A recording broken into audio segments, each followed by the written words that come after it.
Dear Mr. Gandhi, dear Mr. Petroda, dear students, faculty, staff, and friends of the Hertie School, ladies and gentlemen, it is my great honor to welcome Mr. Rahul Gandhi, leader of the opposition in the Lok Sabha, to the Hertie School this afternoon for an exchange with our students. To the Indians in the room, I actually suspect to everybody in the room, Mr. Gandhi needs no introduction. He's been a prominent voice in India's democratic and political life for over 2 decades and stands, like few others, for a secular and democratic India focused on social welfare and inclusive development. Rahul Gandhi was first elected to Lok Sabha in 2004 and has served in multiple terms as Member of Parliament for the Indian National Congress, representing constituencies in Uttar Pradesh. He has held prominent roles within his party, including General Secretary, Vice President, and President of the Indian National Congress, contributing significantly to its organizational and ideological direction. He currently serves as the leader of the opposition in the Lok Sabha, where he plays a vital role in parliamentary debates and democratic accountability. Throughout his public service, he has consistently emphasized social justice, economic inclusion, and the strengthening of democratic institutions. In India, that is true to its constitution. This may not come as a surprise given your family history, but it is worth mentioning in current times where politicians are tempted to redesign political institutions for their own benefit. Trained in different institutions in the United States and at the University of Cambridge, Rahul Gandhi has worked in the private sector in India and the United Kingdom before entering politics. Now, India, we know, is a big and diverse country, and few can claim to know all parts of it well. Yet I would venture to say that you are one of them because you have literally walked across the country by foot, south to north and east to west, in 2 Unite India marches between 2022 and 2024. When you started the first march on the 7th of September 2022, I suspect few believed that you would not see it through to the end. But you walked 3,570 kilometers through 12 states, speaking with thousands of people along the route over a 5-month period. And since you've then gained some practice and you had your walking shoes on, you achieved twice that distance in half of the time, 6,700 kilometers, from January to just March 2024, visiting over 15 states during the second Bharat Jodho Yatra. We are very eager to hear your insights from this unprecedented effort to connect with citizens at the grassroots level. As a university that focuses on good governance, at the Hertie School, we strongly believe in the power of ideas grounded in practice and shared through conversation. Our graduate programs aim to create an environment of learning where theory and practice meet and where we cross boundaries between disciplines and countries. With a student and alumni body representing more than 80 countries, we strive to foster a community in which everybody's insights contribute to the classroom and the broader university experience. The Hertie School is proud to have a vibrant Indian community. Can I hear them? And a strong network of Indian partners developed under the leadership of our managing director, Axel Baish, since 2018. Let me seize this opportunity to thank both Axel Baish and our India representative, Nitish Sikh, for all their work. Our Indian student community is an integral part of our programs, and to date we count approximately 250 Indian students and alumni. One of these alumni, Achyut Shankar, of our Executive Master of Public Affairs 2022 cohort, deserves a special thank you. Together with his classmates, Diogo Lima and Mihai Joca, he founded the startup Cities Together and was instrumental in making the connection with Rahul Gandhi and his team that allowed us to program today's event. Let me also thank Michelle Patrick, who I've just seen, for all her support for the day. In the spirit of connecting and learning and of recognizing that listening is a form of leadership in a political world where the greatest threats are growing divisions, please join me in giving a warm round of applause to our distinguished guest speaker, Mr. Rahul Gandhi.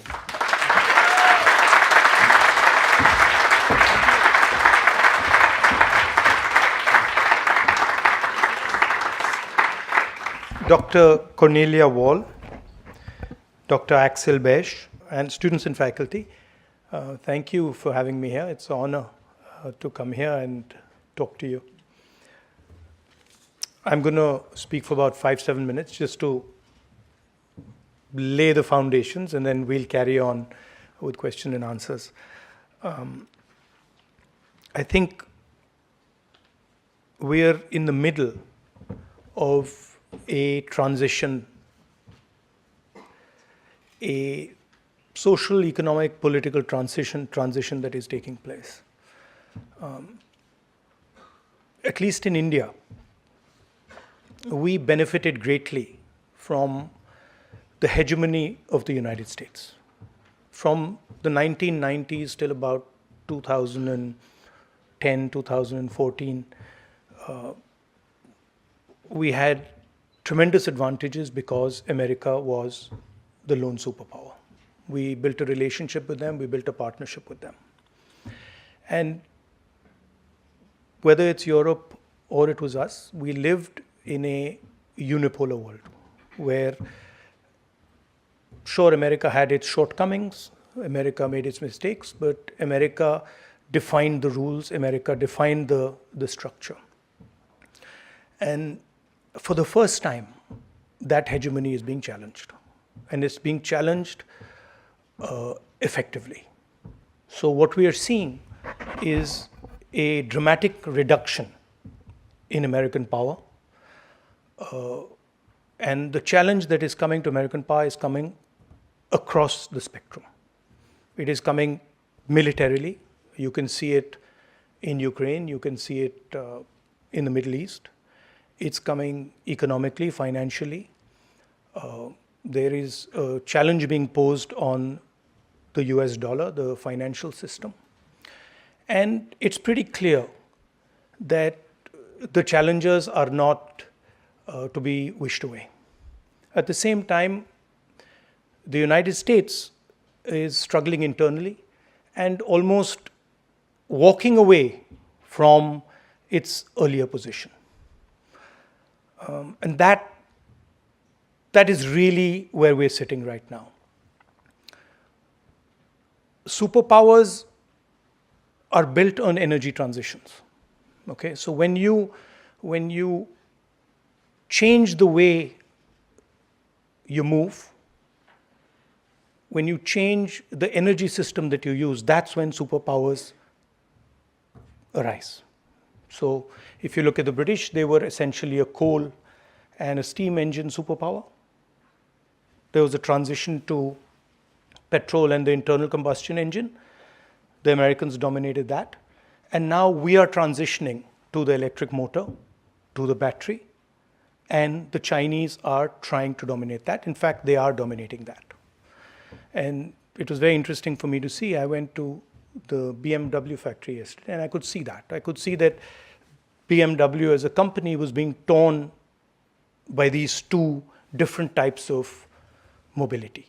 The past of BMW is in the internal combustion engine. Their entire plant is designed for the internal combustion engine, and then they are now trying to reshape themselves to build electric cars, build electric motors, etc. And you can see that that is just literally tearing the factory apart. And that is happening in a lot of industries. So really, that's the first question. Who is going to succeed in this transition? How are we going to succeed in this transition? The second big question, which is hurting our politics, is that the West, and to an extent India, have handed over production to the Chinese. So if you looked at the world in the 40s, 50s, 60s, you found that America dominated production. And then later, Germany, Italy, Japan, Korea dominated production. Today, China dominates production. And what that means is that it is very difficult to give large numbers of people employment. You cannot, country like India, country the scale of India, even country like the United States, even a country like Germany cannot give its people employment based on services. You have to have a production economy, you have to have manufacturing, and we have handed all that to the Chinese. So the next big question is, in this transition, how do democracies produce. China has shown the world that you can produce in a non-democratic environment. We have to prove to the world that actually you can produce in a democratic environment. So what are the models that are required? How do you think about production in a democratic environment? And what are the type of partnerships that India, the United States, and Europe can create to produce in a democratic environment? My view is that it will become very difficult for democracy to sustain itself if we are not able to produce, because you will simply not be able to give the requisite amount of jobs that you need to create a balanced system. So I think huge part of the turbulence that we are seeing in Europe, in India, and in the United States, the polarization of the politics, is because we're not able to give our people jobs. And that's happening because we have basically said, China, you produce for the world. You know, look around you, you'll see that pretty much everything that you're using is made in China. And that, at least for a country like India, is a problem.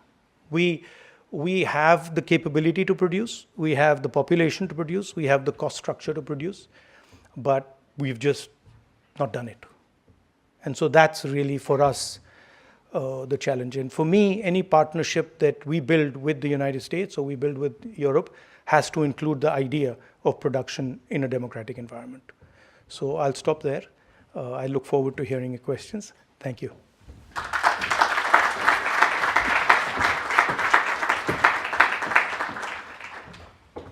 Thank you very much for this thought on the geoeconomic challenges of our times. We can host questions. I don't have an opening question because I actually suspect there is a lot in the room, unless I see no hands, in which case I can fill in questions. But don't be shy. We will maybe collect two to start with. You were first. So there's a microphone coming around, and then we'll move over here second. So first here on the left. Please present yourself and ask your question. Thank you very much, Mr. Gandhi. In fact, just before coming to Hertie, my last assignment was working with the Congress, and it was the Karnataka elections, which the Congress did turn around and emerged victorious. Why do you think you've not been able to replicate that in any of the other states? That is the first question. Second question, I would just keep it very short. If you come to power, how would you create jobs? It's the thing on everybody of our minds. So there are, I mean, we have been able to replicate it. We've won election in Telangana. We've won election in Himachal Pradesh. We've been raising issues as far as the fairness of elections in India is concerned. I've done press conferences where we have clearly shown, without shadow of a doubt, that we won the Haryana election. That we actually don't feel that the Maharashtra election was fair. There is a full-scale assault taking place on the institutional framework of our country. We asked direct questions to the Election Commission. I mean, I don't know if you've seen that press conference. Brazilian woman is voting in Haryana. I mean, is on the voting list 22 times in Haryana. One woman is voting 200 times in one polling booth. And when we're asking these questions to the Election Commission, we're not getting a response. So that's one aspect of it, that we fundamentally believe that there is a problem with the electoral machinery in India. Second thing is that there is a wholesale capture of our institutional framework. When you look at our intelligence agencies, you look at the CBI, you look at the ED, they've been weaponized. Look at the number of cases that the ED and the CBI have against BJP people. You'll find the answer 0, right? And look at the number of cases they have against people who oppose them, and you'll find that pretty much most of them are political cases. And so there is a weaponization of the institutional framework. There's a capture of the institutional framework. If you're a large businessman, and you try to support the Congress party, you're threatened, the ED, the CBI, these people land up. So there is an atmosphere in India where the institutions are not performing the role that they should be performing. From our perspective, Congress perspective, we help build the institutional framework. So we never viewed it as our own institutional framework. We viewed it as the institutional framework of the country. That's not how the BJP sees it. The BJP views the institutional framework of India as belonging to them. And so they use it as a tool for building political power. Look at the just look at the difference between how much money the BJP has and how much the opposition has. You'll see a ratio, 1:30. How does that happen? I mean, so there is an attack on the democratic system. Now, okay, so then you'll say to us, okay, so what? Well, as the opposition, we have to find ways to counter this.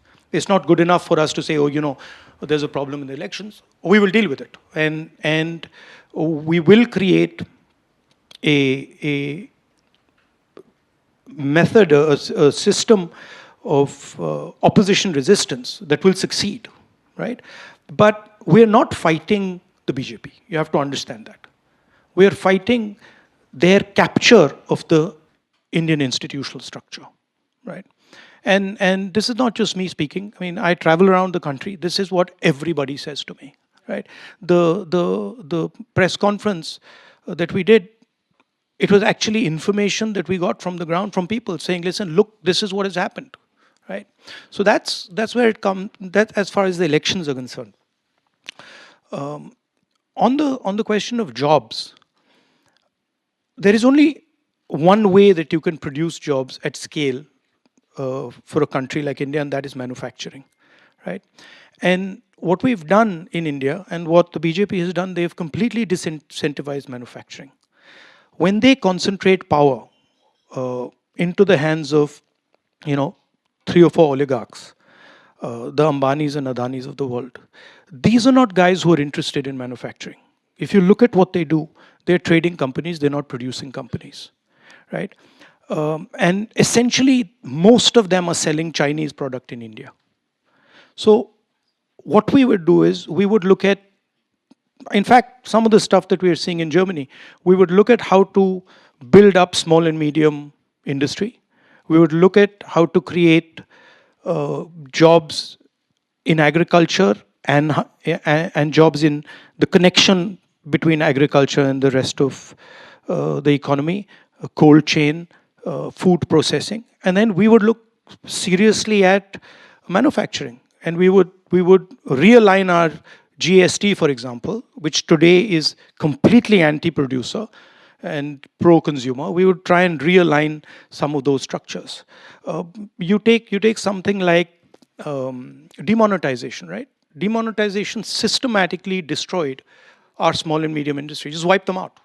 Because, in fact, demonetization was an attack on their cash flow. So we would look, we think there is a place for large business in India. And we think there is a place for the Ambanis and the Adanis.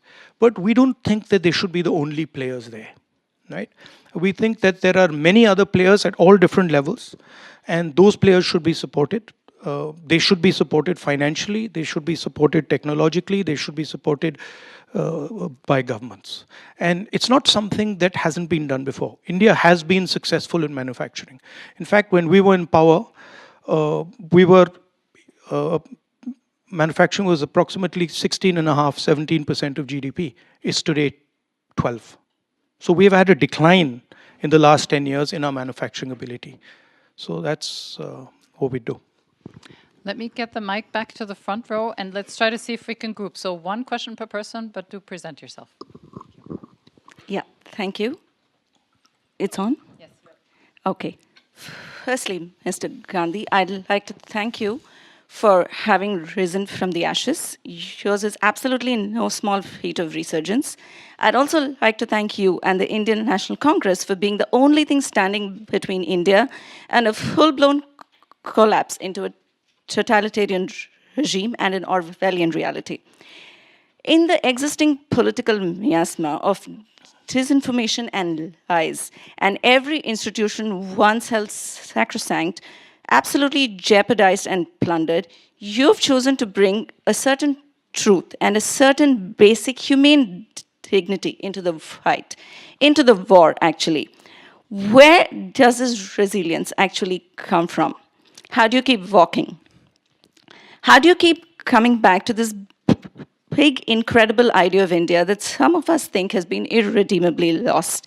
And how do we, who have our own struggles and lives to run, play an active role and support you in this journey of India's rebirth? I'm Aishwarya Sampath. I come from the Dravidian state of Tamil Nadu, which holds the uncontested position of acceding 0 seats to a certain someone who shall not be named. Thank you. Look, there's... Thank you, guys. Thank you. Essential question. If you can hold your answer, I'll add a second one, and then we can take 2. So if you can put the mic down. I saw Druti up in the front. We'll stay here. Oh. And then we'll move back. I see everybody. Okay, I'll just sit. Yes, stand up. That's good. That's good. Thank you. Thank you for your speech.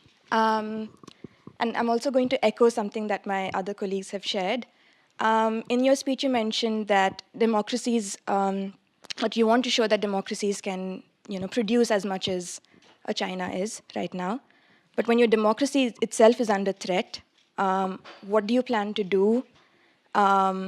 We saw something happen last year with the India alliance, but there hasn't been as much of a rigor in bringing the left together, the political left at least, within India. What do you plan to do right now? How do you plan to encourage new young political leaders? What's going on actually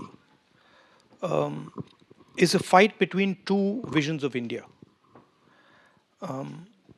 And it's not me who's walking or me who's doing it. There are millions of people in India who have a completely different vision of India than the government of India, than the RSS. And this is not a new thing. This is not something that has started 10 years ago or 15 years ago. There have always been 2 visions of India. There has been, in Indian history, throughout Indian history, the democratic impulse, conversations between people, decisions through consensus, and there has also been the idea of a king, right? And essentially, that's the fight taking place. Are you going to be ruled by one person, by the whims of one person? Or are you going to be ruled by a conversation? And there are people on both sides of that equation. There are many people in India who feel actually we should have a strong leader and nobody should question him, and that's it. And let's not have all this discussion. It's a waste of time. And then there is the other side that says, listen, India is actually too complex, too diverse, speaks too many languages, has too many different ideas for one person to decide its future. And actually, India should be a conversation between its states. If you read our constitution, it says India is a union of states.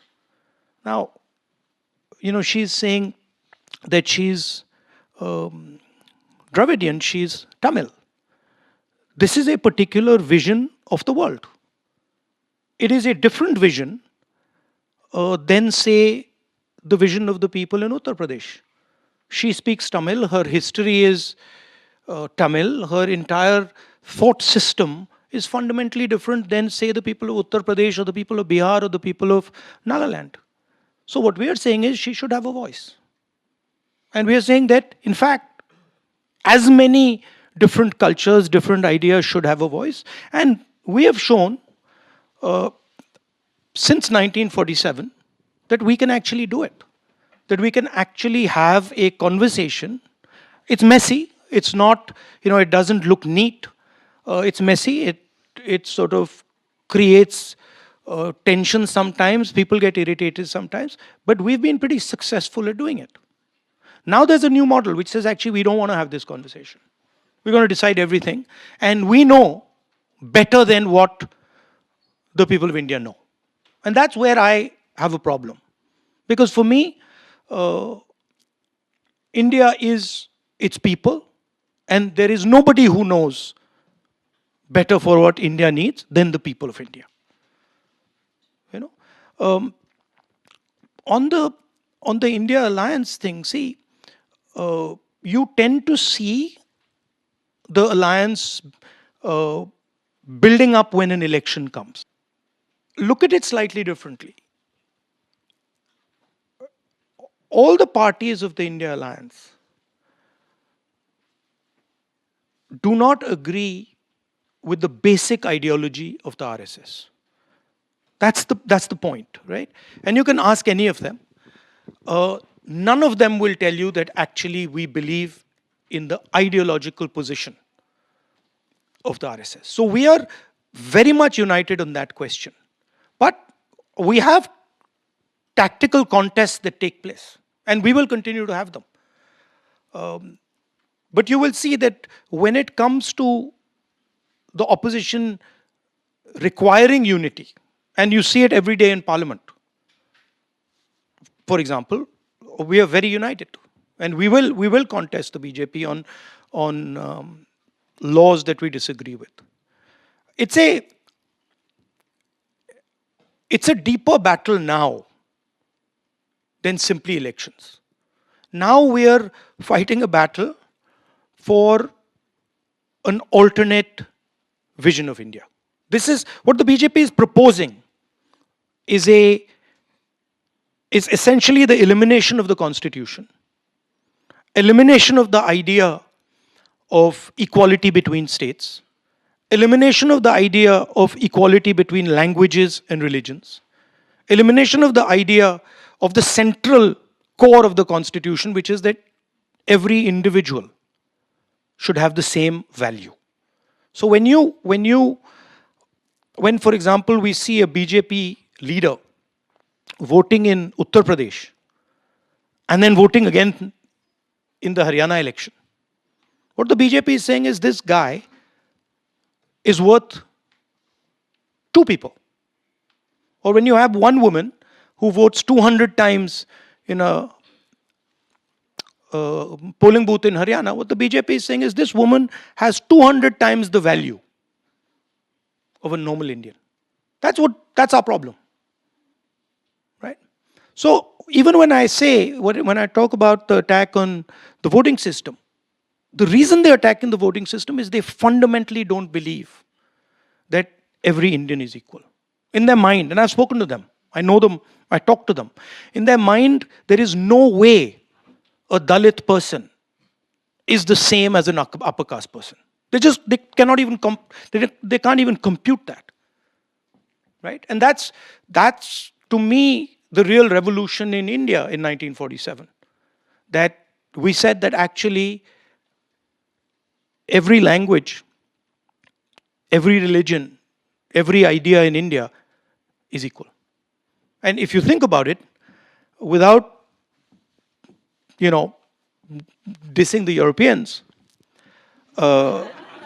no, seriously, sometimes they come to me, and so they are struggling to build an economic union, okay? We built an economic union and a political union in 1947. And we've run it just fine, right? So Indian people do not appreciate what actually India has achieved. To have an economic and political union of 1.4 billion people, that's, imagine, what is it, 3 Europes? It's 3 Europes, right? 4 Europes almost now. So imagine 4 Europes, and we've gone and built an economic and political union based on the constitution. That's the scale of what India has done. And if you're going to have any conversation about democracy on the planet, you cannot ignore by far the largest and most complex democracy in the world. And that's why I say that democracy, Indian democracy, is actually a global public good. It's not just an Indian asset, it's a global asset. You imagine when I'm talking about attack on the Indian democratic system, I don't say it, but it's actually an attack not just on the Indian democratic system, it's an attack on the global democratic system. Because if you were to remove India as a democracy, if you were to remove 1.5 billion people from the democratic side, that's a huge dent on global democracy. So that's why I say that it's very important for Indian people, especially, to ensure that they protect this really valuable resource. Thank you. And I hear there's hope for the European Union. So the mic is in the front, but we will move all the way to the back afterwards. 2 questions in a row, maybe 3 actually, because I see that the room is full. Please present yourself and ask your question. Hello, Rahul. I'm Sucharita. And what you are saying is very correct. My question to you is that your family has been, we really owe a lot as Indians to your family. From Nehru ji till your father, Mr. Rajiv Gandhi. And I don't say them late because I believe these people, they never go. They still stay till the human being are there. So my question to you is, so right now we face a problem of EVM. Because EVM is eroding away the very fabric of democracy. What you said is very correct.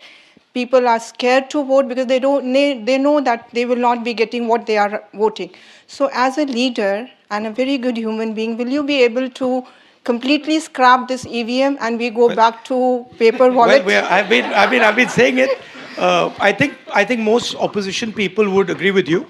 You know, on the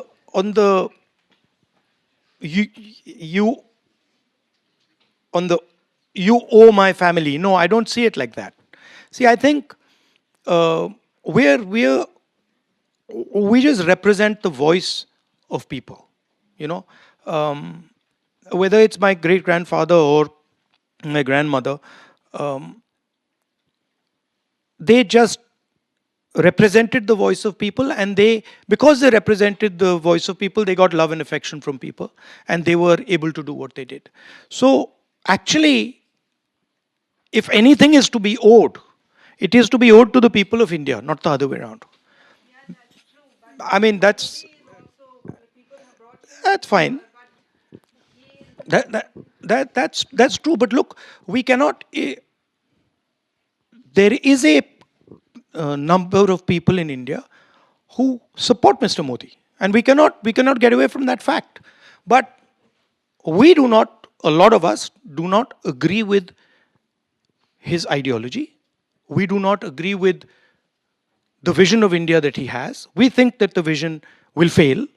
We think that the vision has tremendous problems, will create massive tension in India, will make Indian people fight with each other.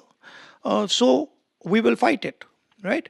And it's a clash between 2 visions of India. Thank you. Teja, present yourself and ask 1 question. Hi, Mr. Gandhi. Thank you so much for this speech. I want to pivot a little bit away from the democracy questions that we've gotten till now, and I want to go back to your speech. You've talked a lot about production and how it's important to give jobs, but I want you to take a step forward and look at the environment of India.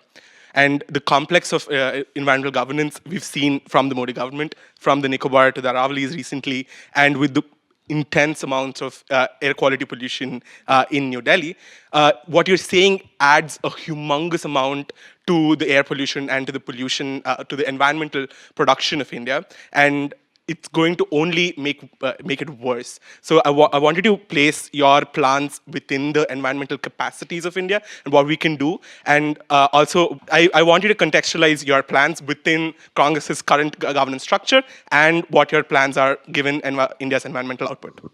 This is the expression I hear from many people I meet, right? Every time someone says to me, listen, I don't have a job, right? They're expressing to me the idea that the state needs to figure out a way to give them a future. Okay?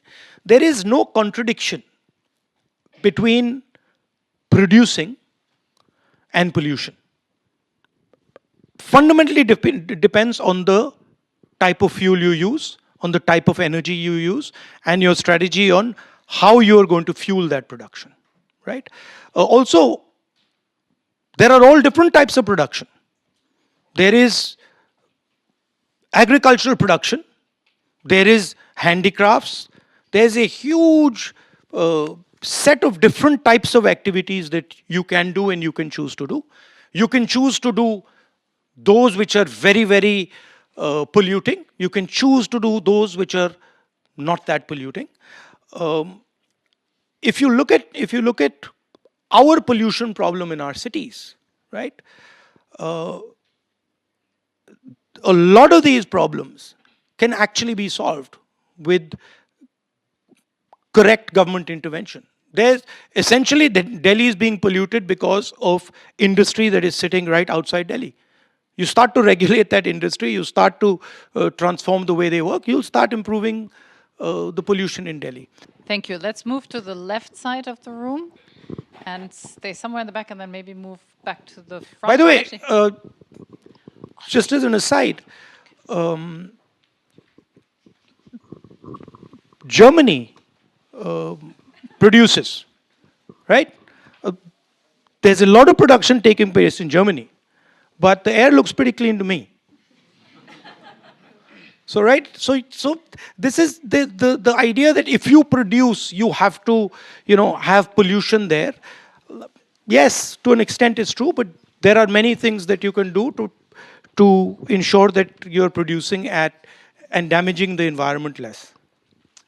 I'm not very good at grouping questions, but let's try again. One short question, present yourself, and then we'll take one from the very left end of my side. Thank you for being here. I'm David. I come from a region that had a painful coal exit in Germany in the 70s. And you talk a lot about energy transition. So my question is, how do you navigate the dialogue around climate change? We have the historical responsibility that lies with Europe and the US, but that moral superiority stands vis-a-vis very practical considerations of we need to get places in terms of climate mitigation, right? So how do you navigate that conversation in a place where people have really different things at the top of their mind in terms of their income that's more important, and then you have all of these coal regions where those are the bedrocks of the income. So how do you navigate that conversation in your country? Yes. For a country like India, it's not an easy conversation, but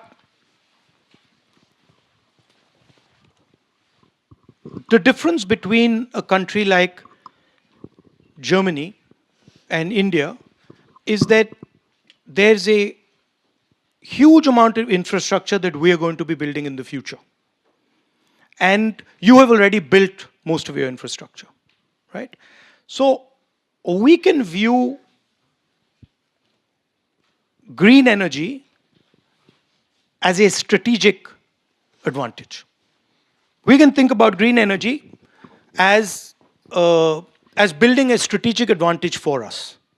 And we can think about using green energy for all the infrastructure that we are going to build in the future, right? And we have scale. So a lot of, if we use green energy to build our infrastructure, we build other capabilities that we can give to other people, right? So I don't view the idea of energy transition as a non-strategic thing. You can actually gain a huge strategic advantage by making this transition fast, right? Look at what China has done in electric vehicles, okay? They have, using a different form of mobility, they are now having a huge competitive advantage, right? I mean, you can see what the European and the auto industry is faced with, because they have decided to move, right? So for countries like ours, where we have a lot of infrastructure to build and we have large scale, we can actually do quite interesting things that transform the way energy is used. Thank you. Over on this side. Hello. Hi, I'm Nima. I'm a Hertie alumni, and I'm from your neighboring country, Nepal. So my question to you is how... You've got a new government, we see. Yeah, interim government, and we are going into election soon. So my question... How's that going? So far, it's going good. We are at least in a good pace, but I don't know like how the future looks like. There are so many external actors playing around, so which we are. Who are the external actors? Like there are, especially like it's the Gen Z that they call, but even a lot of Gen Zs are divided. Right. So there are every podcast and every interview is coming from different Gen Z groups. So we are a bit concerned about that, but hopefully everything turns out well. So my question is also kind of revolving around that area, like in this day and age of algorithmic divided world and driven world, what advice do you want to give to emerging leaders who are more tempted towards adopting more populist way of strategy to mobilize their support and like campaigns? How can leaders can adopt more radical listening and then be more like kind to and empathetic towards each other rather than being divided? So that's my question.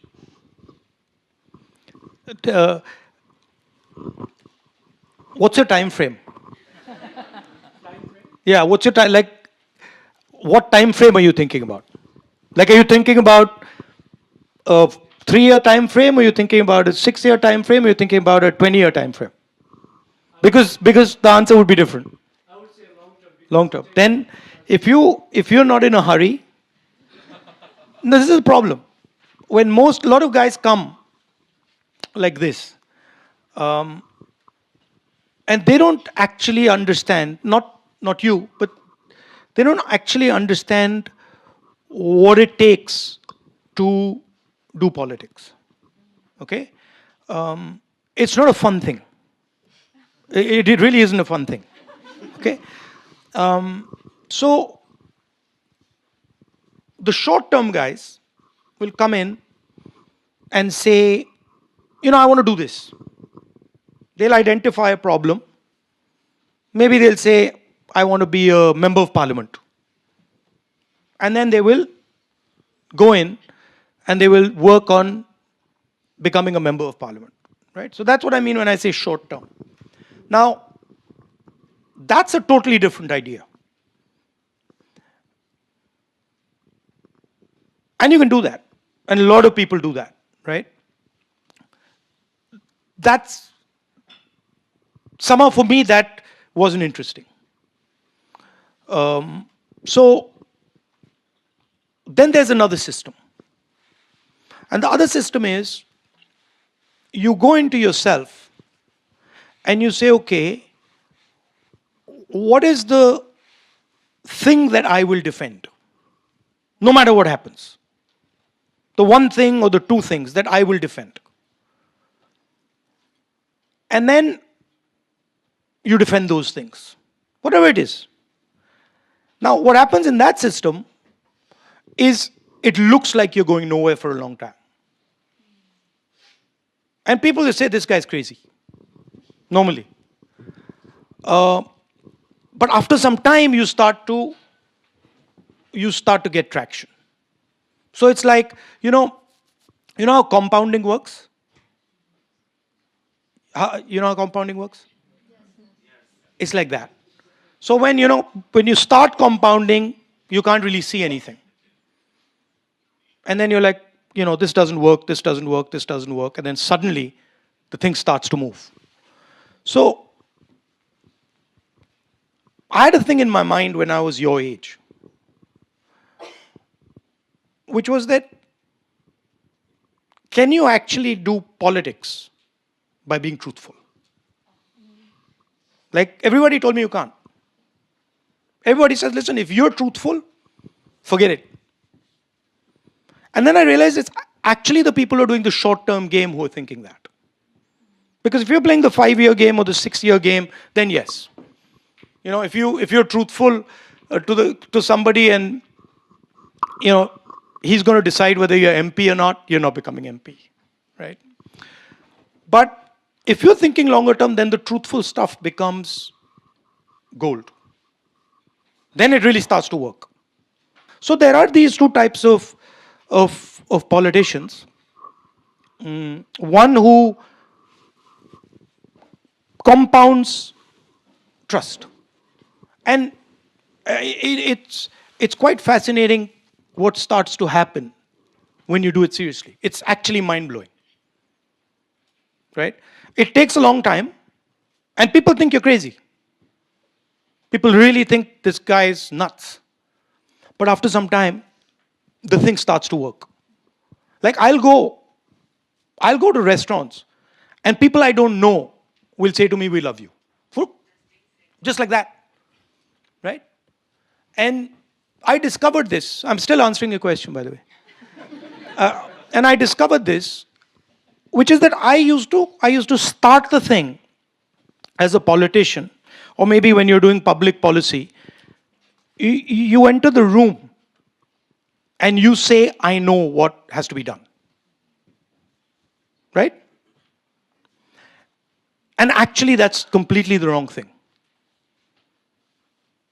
The best thing to do is when you enter a room with 5-7 other people, you say, I actually don't know what needs to be done, and I'm going to listen to what they think needs to be done.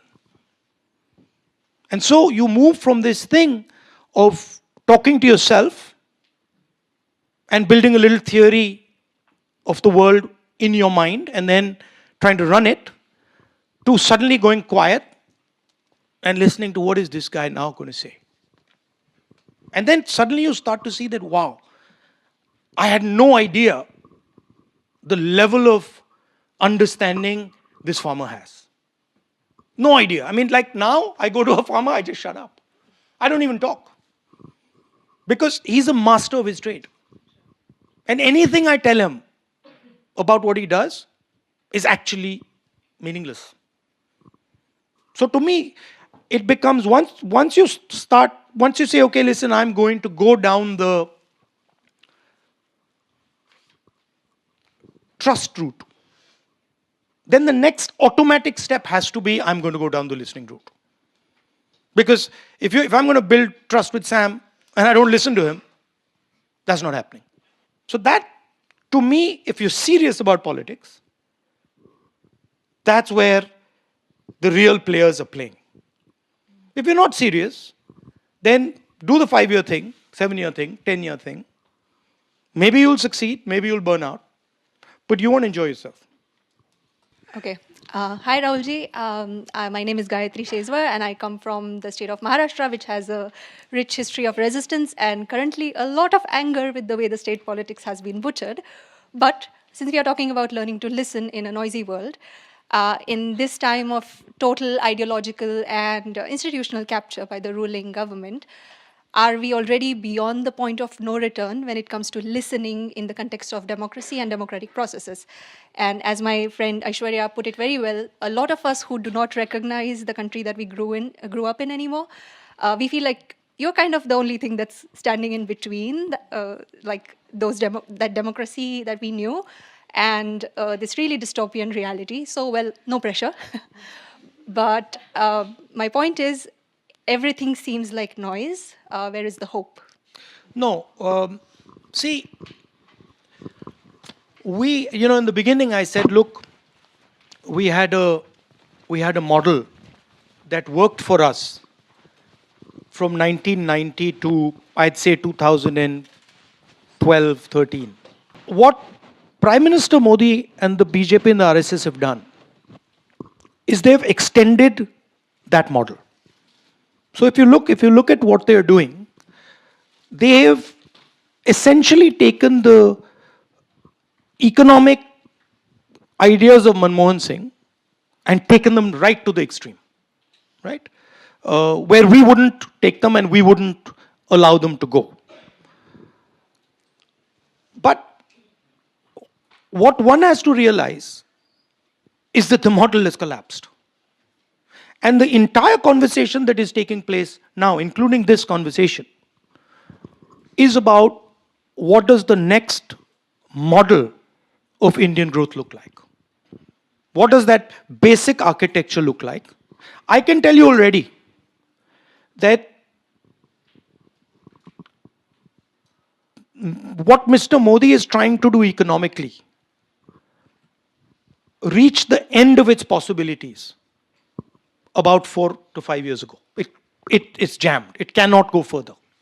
He's got a problem because he's tied himself to 2 or 3 people who are not going to let it reverse.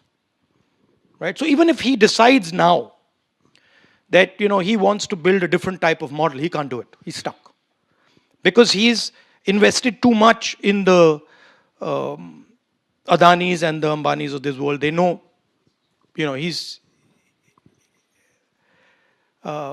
they control him. Right? So the real interesting thing for me is, what does that new model look like? And what I alluded to here is that it has to have production.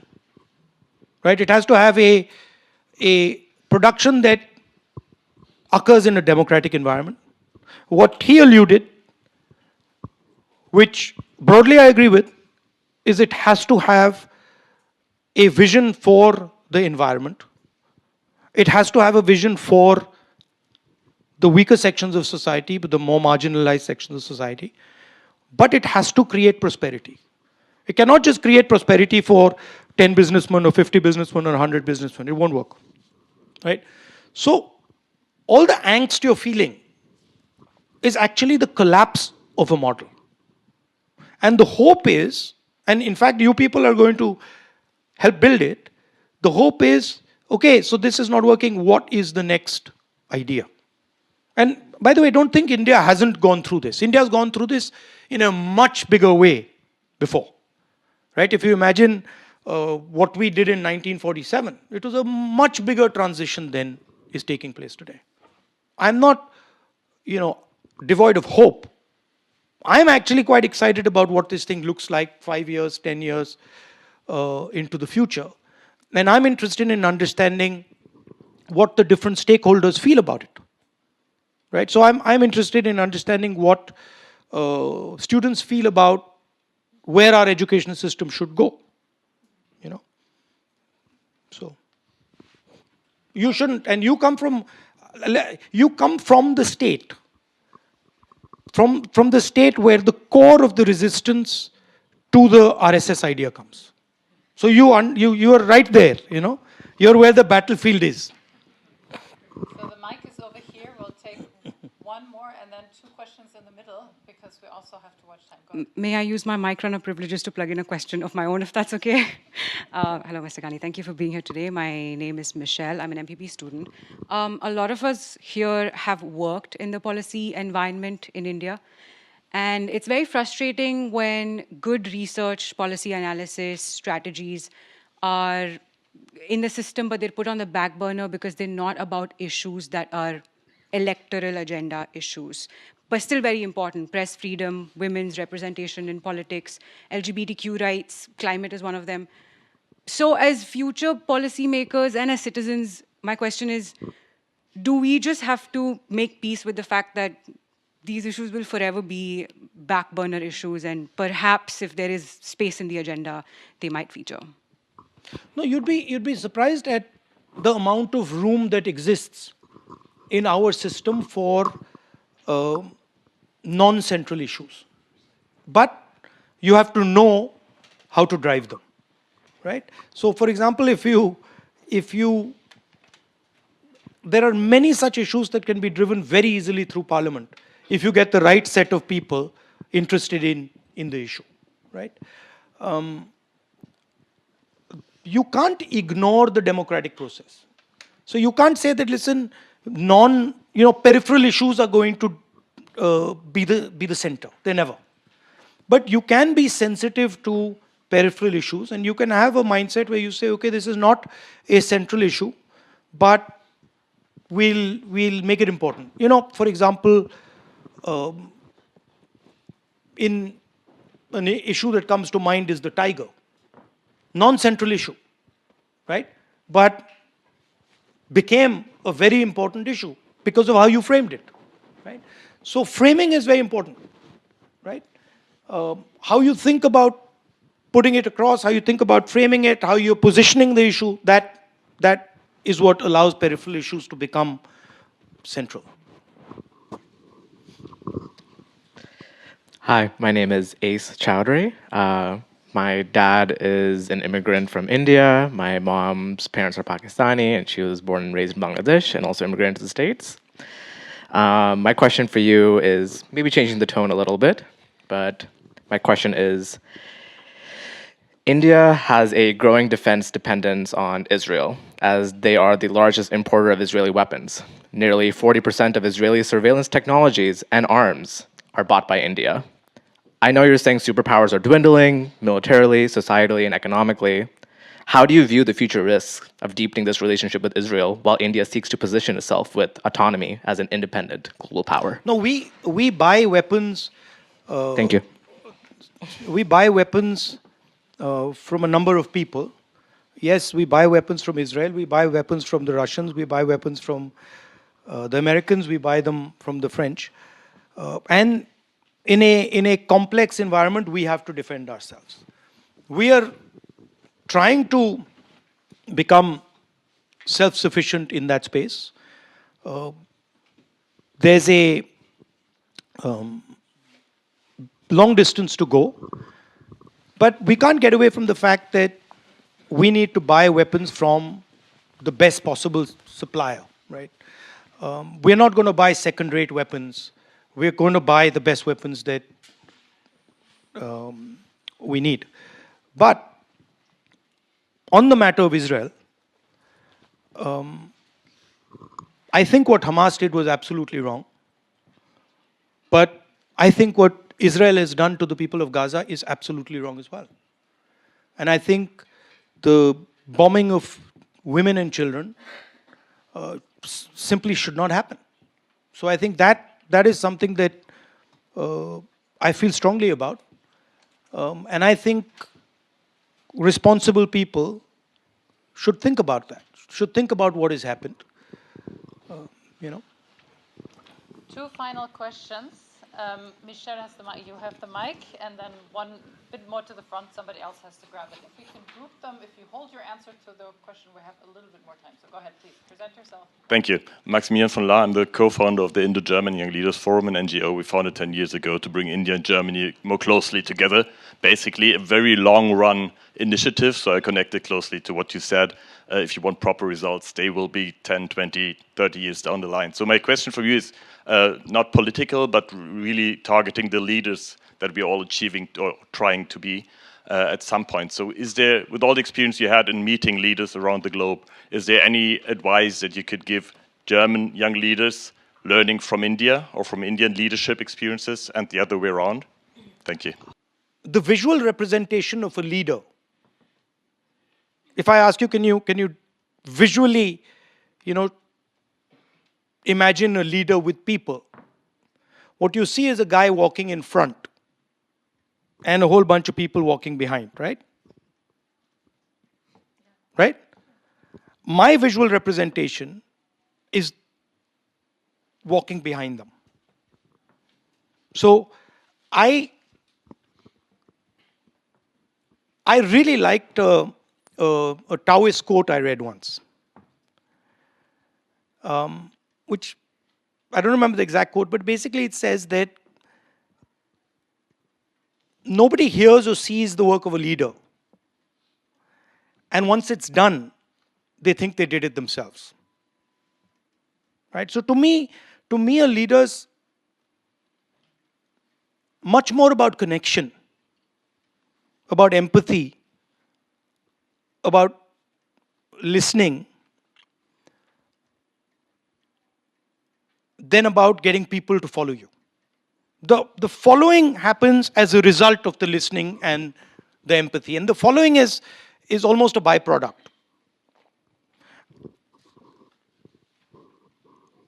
So now this sounds esoteric and sounds as if it doesn't work. But it does. I do it all the time. I'll tell you, before I went walking, and actually I didn't walk 8,000 kilometers, it's wrong. I walked 4,000 kilometers from north to south, but then the one that went from east to west was a little bit of walking, but a lot of car. So you're giving me credit for something I didn't do.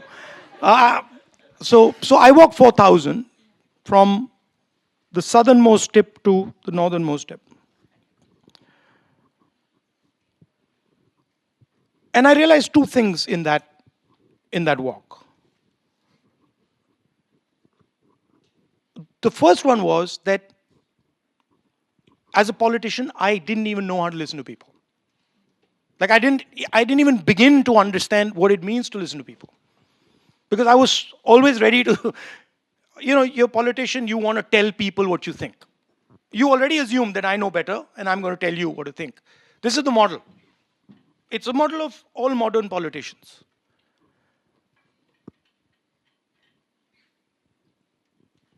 So, the first thing I realized is actually I don't listen at all. And listening, by the way, includes listening is not talking to yourself while the other person is talking. You know what I mean? Where I'm listening to you and then I'm saying, yeah, okay, she's wearing a red shirt and all that. That's not listening. Listening is silence in your mind when the other person is talking.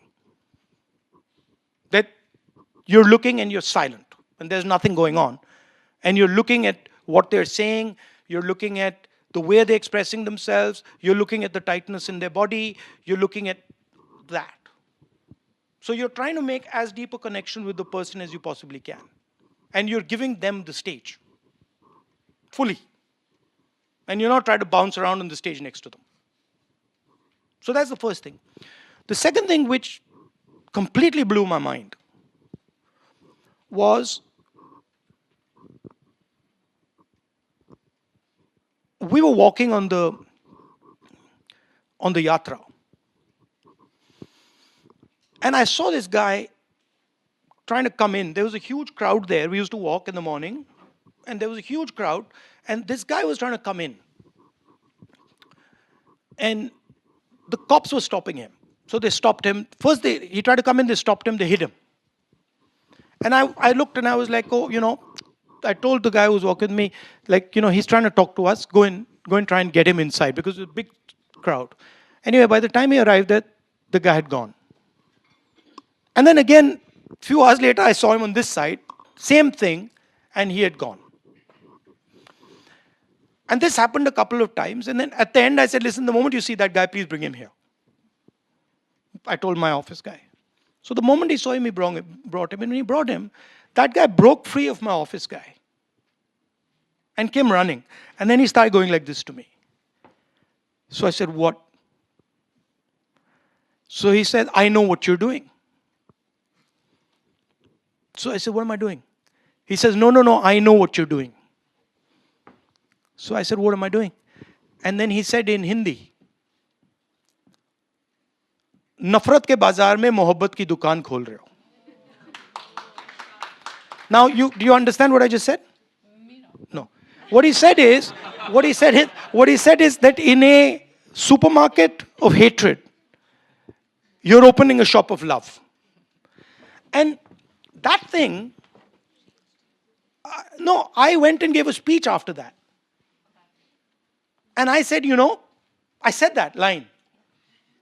And that line went like an earthquake. It just literally went like an earthquake across the country. And then everybody asks me, how did you think that thing up? And I'm like, I didn't think that thing up. Right? That thing came to me from the crowd. So the other thing is that intelligence lies in the crowd. And you got to go listen for it. Intelligence is something that is innate, it's there. And it talks to you. And then I realized that whole yatra, it was talking to me. Not as an individual. It was talking as an individual. But it was talking as a group. That statement that guy made was not an individual statement. It was a statement that was in the mind of thousands of people. He just expressed it. So then I started to notice that this crowd is talking to me. Not as an individual person, but as an organism. So those are the two learnings that completely transformed the way I think about this. And I think those are central to leadership. I'm sitting with this group of people. There's an individual intelligence in you. there's also a connected intelligence in you that comes with your particular experience. I have to pay attention to both.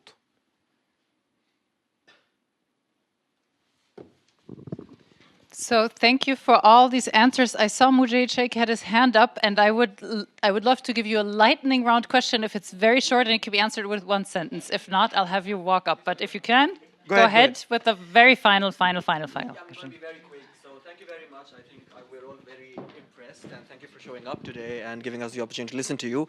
I wish you taught the policy process course to our students instead of me. So maybe at some point that happens. And I don't say this often, but my dad was a rickshaw driver in India, so I've broken that socioeconomic barrier to be here in Germany today as a professor at this place. But there are many like me in India who are unable to do that, especially from the community I come from, which is, the Muslim minority in India. I want to know what your vision is for them going forward, because I haven't really heard of that today in your talk. So if in a sentence you can say that. For me, every single Indian, regardless of religion, language, what his father does, should have the freedom to have a vision of his own life and should be able to express that vision and act on that vision. I don't separate people in quadrants of language, religion, in my mind. And I don't like the idea that anybody should be scared in India. This disturbs me. So when the minority community feels scared in India, or the Dalit community feels scared in India, or the tribal community feels scared in India, or a woman who's walking outside at nights feels scared in India, I don't like that. And so for me, that is something